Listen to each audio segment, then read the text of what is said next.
안녕하세요. 저는 올해 대학에 입학한 파릇파릇한 신입생입니다. 코로나 때문에 지긋지긋한 비대면과 대면을 오가다 대학에 오니 모든 게 즐거웠어요.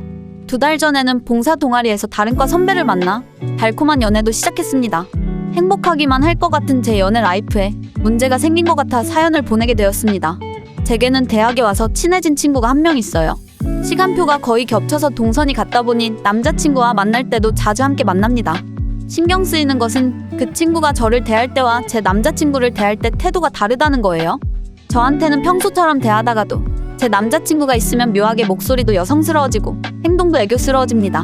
제 남자친구를 보며 눈만 마주쳐도 웃음을 터뜨리고 대화 중에는 은근히 저를 디스하는 것 같기도 해요. 건강하니까 너무 좋다.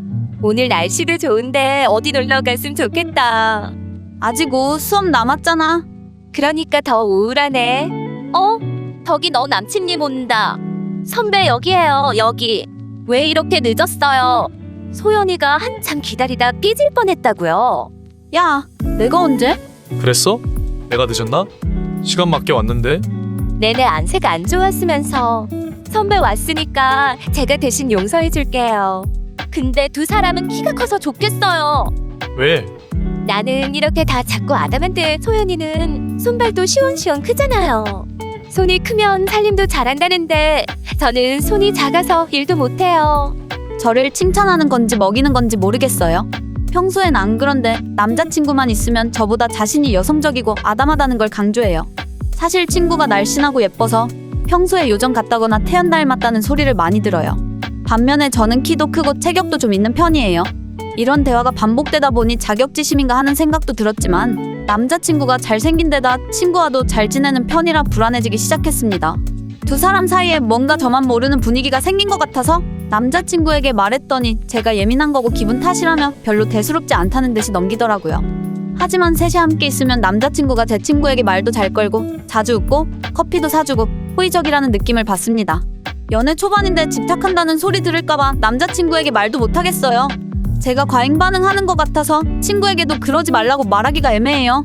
시간표가 겹치니 수업을 안 들을 수도 없고 저를 만나러 남자친구가 오면 다음 시간표 때문에 카페를 가도 함께 가게 돼서 자꾸 신경이 쓰이는데 어떻게 하면 좋을까요?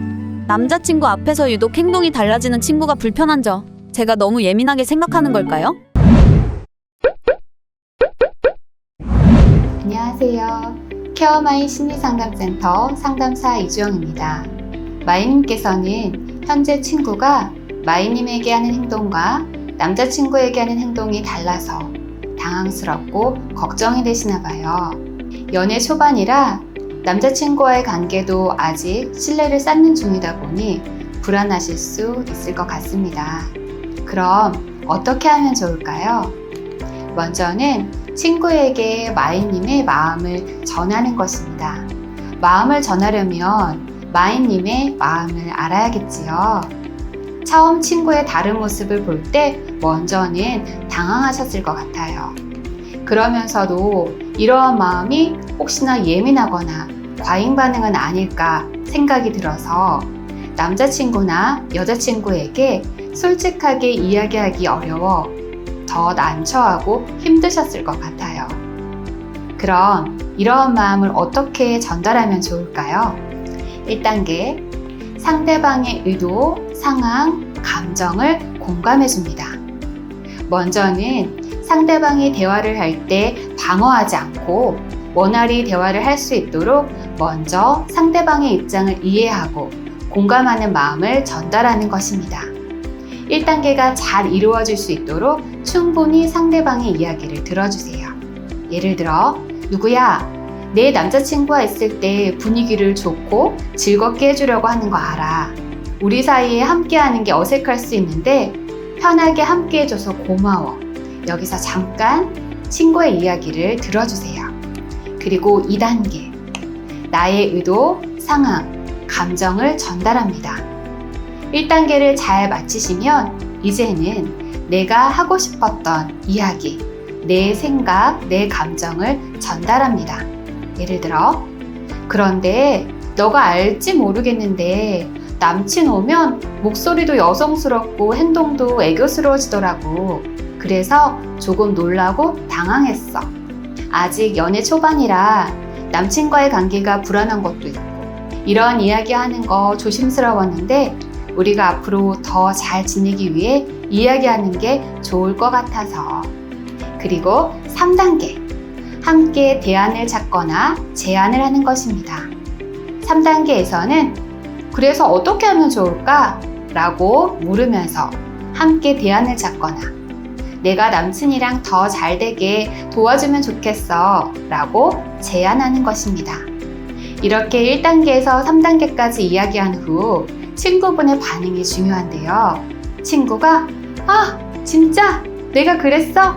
몰랐어. 알았어. 앞으로 그렇게 하자 라고 하면 실제로 친구가 자신이 어떤 행동을 했는지 몰랐을 경우이고 그럴 경우는 이러한 의사소통 방식으로 문제가 해결될 수 있습니다.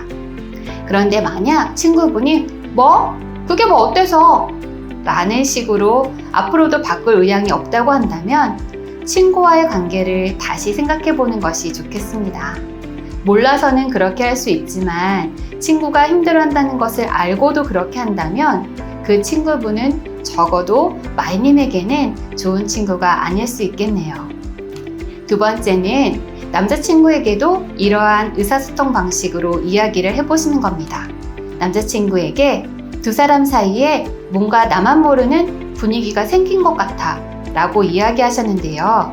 이보다 좀 더 명확하게 어떤 상황에서 어떤 마음이 들었는지 그래서 어떻게 해주면 좋겠는지 이야기를 하는 것입니다. 즉 1단계 내 친구에게 말도 잘 걸어주고 자주 웃고 커피도 사주고 편하게 지내려고 애쓰고 노력해줘서 고마워. 2단계 그런데 친구가 나보다 더 여성스럽고 아담하다 보니 신경이 쓰이고 아직 오빠랑 연애하면서 알아가는 시기라 조금 불안한가 봐. 3단계 그래서 안심할 수 있도록 사랑을 더 표현해주면 좋겠어. 또는 친구가 있을 때 내가 안심할 수 있도록 좀 더 잘해주면 좋겠어. 처음에는 이러한 의사소통이 어색할 수 있지만 혼자 고민하거나 쌓아두지 않고 그때그때 느껴지는 감정과 생각을 전달하며 소통하는 것이 마이님에게 도움이 되실 것 같습니다. 여기서 주의사항이 있는데요. 1에서 3단계를 하기 전 서두에 마이님의 마음을 찬찬히 봤던 것처럼 먼저 자신의 마음을 알아차리고 정리하는 것이 중요합니다. 그렇지 않으면 1단계도 잘 되지 않을 뿐더러 2단계에서도 감정이 격양되어 상대방을 원망하거나 비난할 수 있기 때문입니다. 세 번째는 남자친구와의 관계에 더 집중해 보시면 어떨까요? 친구의 반응에 신경이 쓰인다는 건 아직 남자친구와의 관계에서 오는 불안이 있는 것 같습니다. 그렇게 되면 3명이 있을 때 친구를 의식하게 되어 마이님의 말이나 행동이 어색해지거나 의도치 않게 다른 반응이 나올 수 있습니다. 그래서 남자친구와의 관계에 더 집중, 함께 있을 때 친구의 반응보다 남자친구와의 소통에 집중해 보세요. 남자친구분은 분명 마이님의 어떤 점에 끌려 사귀자고 하였고 지금도 마이님에게 매력을 느끼고 있을 테니까요. 그럼 정리해 볼까요? 첫 번째, 마음이 어떤지 살펴보고 두 번째, 여친과 남친에게 1에서 3단계 의사소통 방식으로 감정과 생각과 대안을 전달하고 세 번째, 마이님만의 매력으로 남친에게 좀 더 집중하는 것입니다. 도움이 되셨을까요? 그럼 나중에 또 뵙겠습니다.